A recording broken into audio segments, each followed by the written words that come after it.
Supply of commodities, त्याच्यातून त्या वस्तूचा त्या कमोडिटीचा सप्लाय लक्षात येतो. सप्लाय हा त्याच्यावर डिपेंड असतो. House that? Can anybody? Very simple. Page number, पहली लाइन एक जनरल उन्होंने वाक्य दिया है, डिमांड और सप्लाई दोनों के लिए एक साथ. अगर आप कंज्यूमर हैं तो जिस चीज़ को आप ज़्यादा प्रेफर करते हैं उसकी डिमांड ज़्यादा करेंगे, और उसी वक्त अगर आप सप्लायर हैं, प्रोड्यूसर हैं,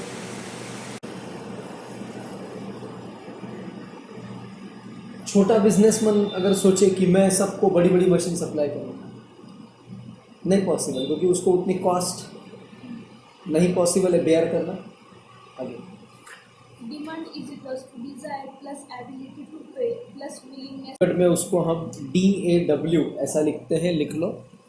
DAW म्हणजे डाव. सांगा डाव म्हणजे काय? Desire ability.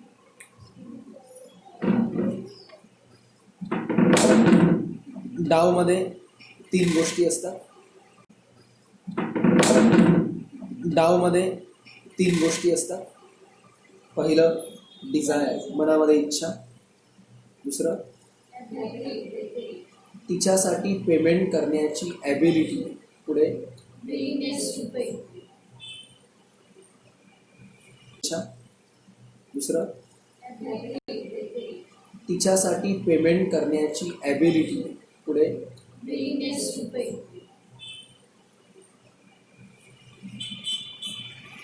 आणि विलिंगनेस, तिच्यासाठी पे करण्याचं विलिंगनेस असतं.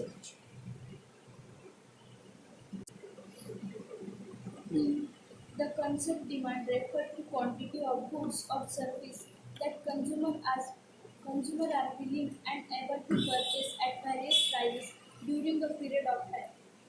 The concept of लिखो आगे of demand refers to, रेफरचा अर्थ माहिती आहे सगळ्यांना, मीन्स क्वालिटी. क्वालिटी नाही, क्वांटिटी, संख्या, म्हणजे किती किलो, किती litre of goods and services that consumer are willing and able to purchase at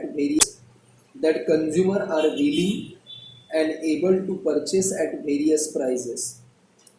दोन्ही गोष्टी पाहिजे, विलिंग पण पाहिजे, एबल पण पाहिजे. विलिंग म्हणजे इच्छा, एबल म्हणजे क्षमता.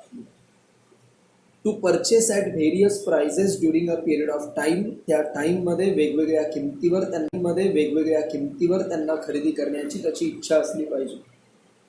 पुढे It must be noted that demand in economics is something more than desire to purchase. Comma, it must be noted that, एक गोष्ट तुम्ही नोटाबंदीमध्ये लक्षात ठेवा, नोट करून ठेवा. डिजायर टू परचेस, कॉमा, सिर्फ आपके अंदर वो खरीदी करने की इच्छा है तो उससे वो डिमांड बनेगी क्या? नहीं. आगे Though desire is one element of it. जरी डिझायर इज वन एलिमेंट म्हणजे घटक ऑफ इट, त्याच्यामध्ये ते घटक आहे. डिझायर असावीच लागतात, पण फक्त डिझायर म्हणजे डिमांड नाही. इकॉनॉमिक्समध्ये डिमांडसाठी काय लागतं? वाच. A beggar may desire food, but due to lack of means to purchase it, his demand is not effective. Beggar म्हणजे भिकारी. मे डिझायर फूड, त्याला वाटतं की खूप चांगलं चांगलं खावं, but due to lack means म्हणजे साधन टू परचेस, पण त्याच्याकडे खरेदी करण्याचे साधनं आहेत का? खूप कमी साधनं आहेत.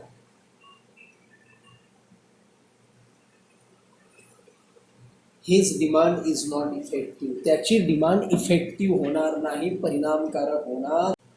पुढे Thus, effective demand for a thing depends on अशा पद्धतीने परिणामकारक मागणी कुठल्याही वस्तूची कशावर डिपेंड असते? फर्स्ट desire, इच्छा, second means to purchase, means म्हणजे साधन, परचेस म्हणजे खरेदी, खरेदी करण्याचे वेगवेगळे साधनं. मीन्स म्हणजे साधन, परचेस म्हणजे खरेदी, खरेदी करण्याचे वेगवेगळे साधनं. पुढे Third, on willingness to use those means for that purchase. आणि फक्त साधन, साधन म्हणजे शक्यतो पैसा. फक्त पैसा असूनही चालत नाही, त्या पैशाच्या सोबत तुमच्याकडे तो पैसा इच्छा खर्च करण्याची तयारी पण असली पाहिजे, विलिंगनेस पण असली पाहिजे. पुढे Unless demand is backed by purchasing power or ability to pay, it does not constitute demand. Unless जोपर्यंत डिमांड इज बॅक्ड सोबत बाय परचेसिंग पॉवर खरेदीची ताकद और ॲबिलिटी टू पे किंवा पे करण्याची ability, it does not constitute यानी मेक डिमांड. मेक म्हणा किंवा बिकम म्हणा, तोपर्यंत ती डिमांड होत नाही. तोपर्यंत पुढे Two things are to be noted about quantity demanded. Two things, दोन गोष्टी तुम्ही नोट करून ठेवा about the quantity demanded, demand केलेल्या क्वांटिटीच्या बाबतीत. First, quantity demanded is always expressed at a given price. Quantity demand केली जाते ॲट अ गिव्हन प्राईस, दिलेल्या ठराविक किमतीमध्ये एक्सप्लेन केली जाते. पुढे म्हणजे कसं असतं, एखादा जर म्हटला माझी मागणी आहे बर्फीची, अरे पण किती बर्फी लागते तुला? क्वांटिटी महत्त्वाची सर्वात आधी, डिमांडसाठी क्वांटिटी महत्त्वाची सर्वात आधी. डिमांडसाठी क्वांटिटी असते म्हणजे किती संख्या ते, आणि दुसरं Second, आणि प्राईस पण महत्त्वाची. उद्या जर ती बर्फी 500 रुपये किलोवाली एक आहे आणि दुसरी 10,000 रुपये किलोवाली आहे, तर सांगा किंमत बदलल्यावर demand. second, quantity demanded is a flow that is continuous process. आणि जी डिमांड आपण करतोय ना, तो एक फ्लो आहे, ती कंटिन्युअस प्रोसेस आहे. कंटिन्युअस म्हणजे सतत चालू राहणारी प्रोसेस आहे. ही प्रोसेस लगेच संपत नाही, ही सतत. Determine one, what determines demand? Determine म्हणजे डिसाइड्स, याला डिटर्मिनंट्स असं म्हणतात. मागणी कशावर अवलंबून असते? First, Price of commodity. वस्तूची किंमत. Demand of a commodity is inversely related to its price. कुठल्याही वस्तूची डिमांड ही तिच्या किमतीबरोबर इन्व्हर्सली रिलेटेड असते. इन्व्हर्स व्यस्त प्रमाणामध्ये ती रिलेटेड असते. पुढे व्यस्त प्रमाणामध्ये ती रिलेटेड असते. पुढे As price increases, demand for a commodity decreases, and vice versa. जशी जशी किंमत वाढत जाते डिमांड फॉर कमोडिटी, त्या वस्तूची मागणी ही डिक्रीज होत जाते, कमी होत जाते, कमी घेतली जाते. उलट पक्षी. पुढे This happens because of income and substitution effects. हे का घडतं? बोला का घडतं? इन्कम अँड सबस्टिट्यूशन हे दोन गोष्टी आहेत. इन्कम म्हणजे उत्पन्न, आणि दुसरी गोष्ट काय होती? सबस्टिट्यूशन म्हणजे पर्यायी वस्तू. काय एका प्रकारे लक्ष द्या, दोन वस्तू आहे, एकीची किंमत वाढली तर तिची मागणी का कमी होते? कारण आपण तिचा सबस्टिट्यूट घेतो. याला म्हणतात सबस्टिट्यूशन इफेक्ट. आपण तिचा सबस्टिट्यूट घेतो, याला म्हणतात सबस्टिट्यूशन इफेक्ट. दुसरं कारण, त्या वस्तूची किंमत वाढली की आपण तिची मागणी कमी करतो, कारण आपली इन्कम फिक्स आहे ना. का आपली इन्कम अनलिमिटेड आहे. मोदींना सांगितलं आज 10 लाख जमा करा, उद्या 12 लाख जमा करा, ते खात्यात लगेच जमा करणार. सांगितलं आज 10 लाख जमा करा, उद्या 12 लाख जमा करा, ते खात्यात लगेच जमा करणार. ते म्हणतील का असं 15 लाख तुला देणार होते. पुढे Second, price of related commodities. संबंधित वस्तू दोन प्रकार वाच.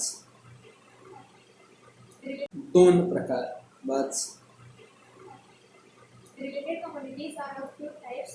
First, complementary goods, and second, competing goods or substitutes. दोन प्रकारच्या वस्तू असतात. कॉम्प्लिमेंटरीचा मराठीमध्ये अर्थ पूरक किंवा मराठीमध्ये अर्थ पूरक किंवा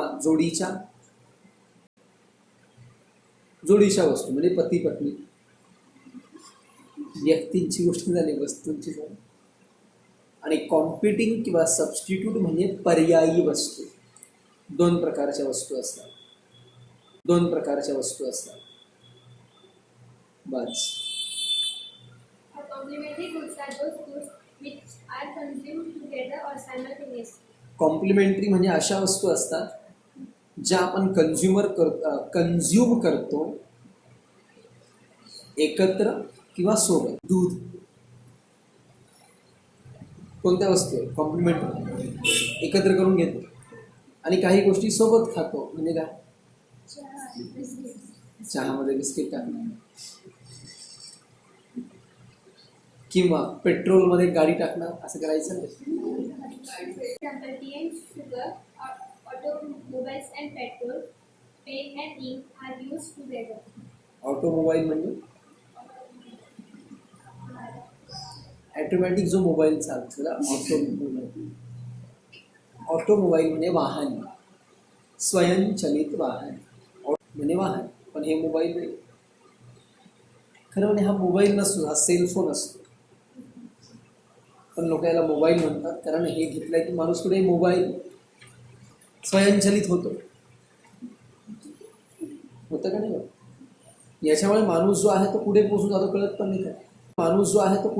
कळत पण नाही काय.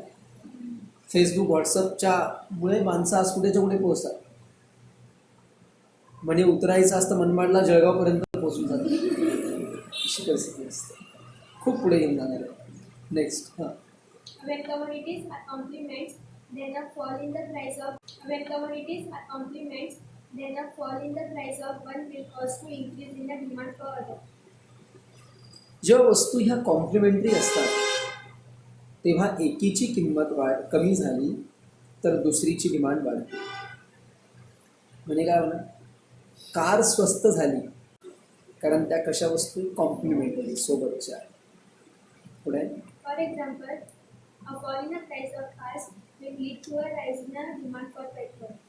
पुढे. Competing goods or substitutes are those goods which can be used with ease, that is easily. अशा वस्तू ज्या आपण एकमेकांच्या जागी वापरू शकतो. हिच्या जागी ती, तिच्या जागी ही. तिला कोणते म्हणतात? कॉम्प्लिमेंटरी असं म्हणतात. नाही, सबस्टिट्यूट म्हणतात. पुढे. For example, tea and coffee. तुम्ही आमच्या घरी आले, मी तुम्हाला विचारलं चहा घेणार का कॉफी? तुम्ही काय म्हणायचं? For example, tea and coffee. तुम्ही आमच्या घरी आले, मी तुम्हाला विचारलं चहा घेणार का कॉफी? तुम्ही काय म्हणायचं? दोघींनी म्हणायचं. चांगलं वाटत नाही, आपापले वाटत असं करायचं. हे काय? सबस्टिट्यूट आहे. पुढे. Ink pen and ball pen. तुम्ही दोन्ही एकाच वेळेस वापरणार का? नाही, एकच वापर. पुढे. Are substitute for each other. When goods are substitutes, a fall in the price of one, is peribus, leads to a fall in quantity demanded of its substitutes. जेव्हा दोन वस्तू ह्या पर्यायी असतात, अ फॉल इन सेटिरस पॅरिबस. ही होलो बसच्या पुढची बस आहे. सेटिरस पॅरिबसचा अर्थ लिहा. अदर थिंग्स कॉन्स्टंट किंवा other things unchange. Constant oblique करून अनचेंज, दोन्ही थिंग्स अनचेंज. कॉन्स्टंट ऑब्लिक करून अनचेंज, दोन्ही शब्द लिहा. जर बाकीच्या गोष्टी तशाच राहिल्या, तशाच राहिल्या तर काय होतं?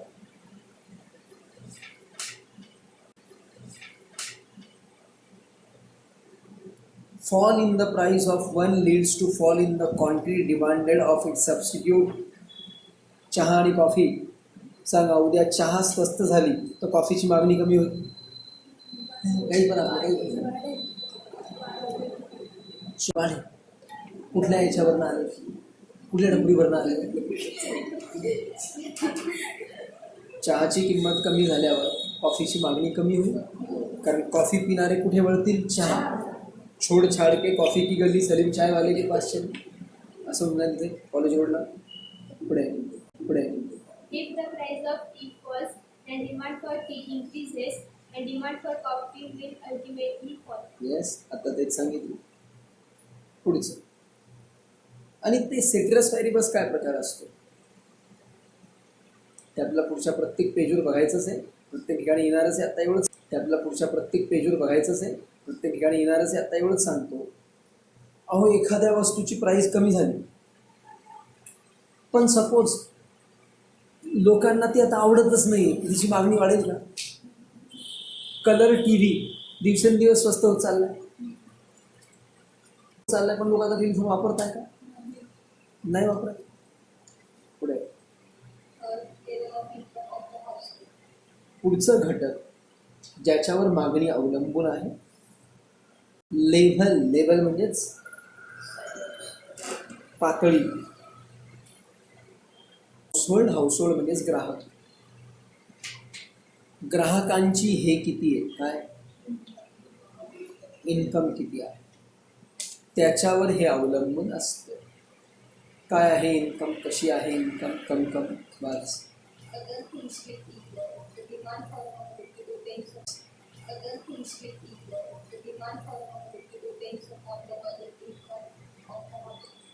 अदर थिंग्स बिंग इक्वल, बाकीच्या गोष्टी तशाच्या तशा राहिल्या तर काय होणार? तर बोला. तर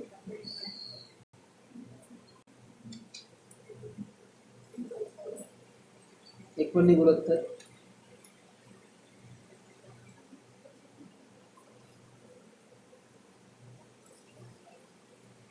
किती सोपं आहे. तर डिमांड ही ज्या कस्टमरची इन्कम आहे त्याच्यावर depend असते. बरोबर आहे. याच्यातलं फक्त इन्कम बदलायचं, प्राइस वगैरे तशीच ठेवायची. जशी इन्कम बदलते तशी मागणी बदलते. पुढे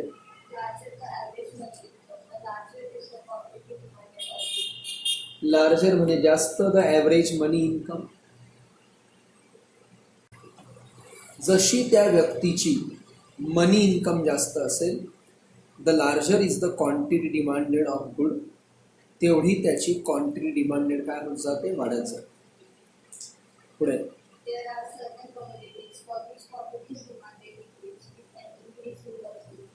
डिमांडेड डिक्रीजेस, डिमांड कमी होते with an increasing money income. अशा पण उलट्या वस्तू आहे काही. जनरल कसा ट्रेंड आहे, इन्कम वाढली तर डिमांड वाढते.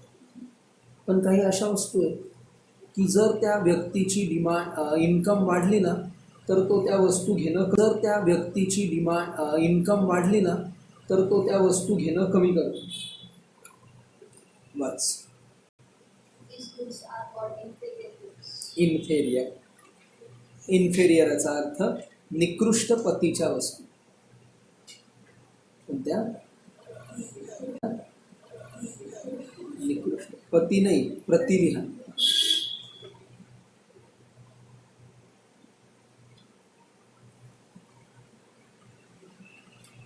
म्हणजे काय असतं, परत याचे एक्झाम्पल आहे पुढे, आता सांगतो. चीप व्हेजिटेबल्स, चीप धान्य, स्वस्त बाजरी, ज्वारी, किंवा शालिमारवर मिळणारे शर्ट, कुमारचे शर्ट.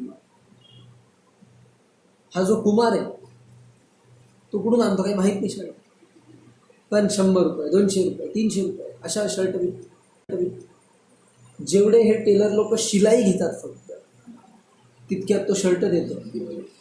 म्हणजे शिलाईच्या भावात शर्ट. गरीब लोक ते विकत घेतात, मध्यमवर्गीय लोक ते विकत घेतात. पण जेव्हा ते श्रीमंत होतात, पूर्वी गरीब होता, वर्षातून 5 शर्ट घ्यायचा. श्रीमंत झाल्यावर वर्षातून 5 शर्ट घ्यायचा. श्रीमंत झाल्यावर 10 घेईल का तो शर्ट? नाही. आता तो 5 पण नाही घेणार, 2च घेईल आणि बाकीचा एखादा खूप चांगला घेईल. पुढे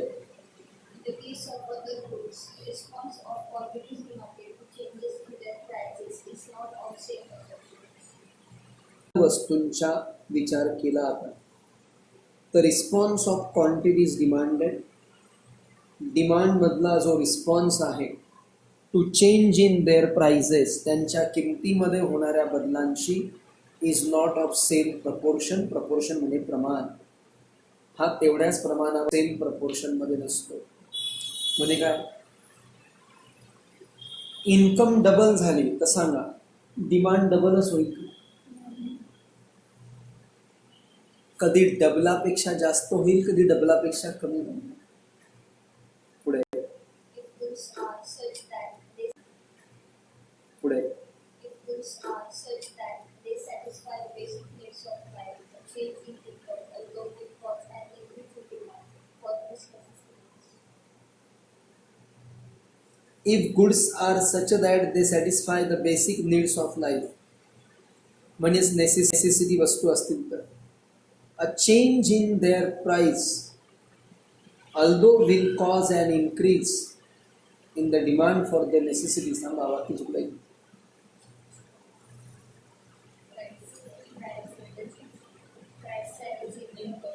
प्राइसच्या ऐवजी इन्कम करा.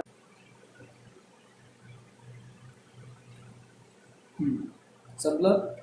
आपलं इन्कमचं बघायचं. आता इन्कमचं चाललंय ना. इन्कम वाढली तर त्यामुळे डिमांड बदलेल, वाढेल, पण वाच These increase will be less than proportionate to the increase in income. Comma. पण ही जी इन्क्रीज असेल ना ती इज लेस दॅन प्रपोर्शनेट, प्रमाण to the increase in income, इन्कमच्या प्रमाणापेक्षा कमी राहील. का बरं सांगा. नेसेसिटी, जीवनावश्यक वस्तू, तुमचा पगार 10,000 आहे, तुम्ही 2 वेळा जेवायचे. पगार 20,000 झाल्या वस्तू, तुमचा पगार 10,000 आहे, तुम्ही 2 वेळा जेवायचे. पगार 20,000 झाल्यावर काय 4 वेळा जेवाल नाही. इक्वल प्रमाणात नाही वाढणार. पुढे Because as people become richer, there is a relative decline in the importance of food and other non-livable goods. कारण जसा व्यक्ती रिच होतो, कारण जसा व्यक्ती रिच होतो तसं त्याला अन्नधान्य, अन्नाबद्दल असलेलं महत्त्व कमी होत जातं. का बरं कमी होत जातं. पूर्वी तो गरीब होता, पगारातले 80% खाण्यावर खर्च करायचा. श्रीमंत होत झाला. सांगा मुकेश अंबानी रोज किती रुपयाचं जेवण करत असेल.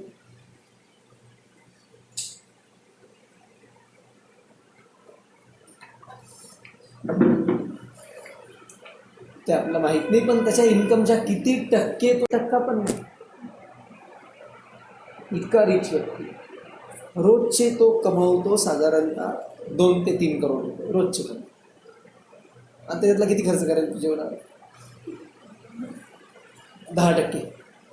1 कोटीचे 10%, 10 लाख रुपयाचं जेवण. 1%, 1 लाखाचं जेवण. असं खाऊन काय खायचं, सोन्याचे पदार्थ खायचे. पुढे सो फ्रेंड्स, तिथे लक्षात ठेवा अन्नधान्याचं महत्त्व कमी होतं, नॉन ड्युरेबल गुड्सचं महत्त्व कमी होतं, नॉन ड्युरेबल गुड्सचं महत्त्व कमी होतं आणि त्याच्याऐवजी कोणत्या गुड्सचं वाढतं, ड्युरेबल. पुढचं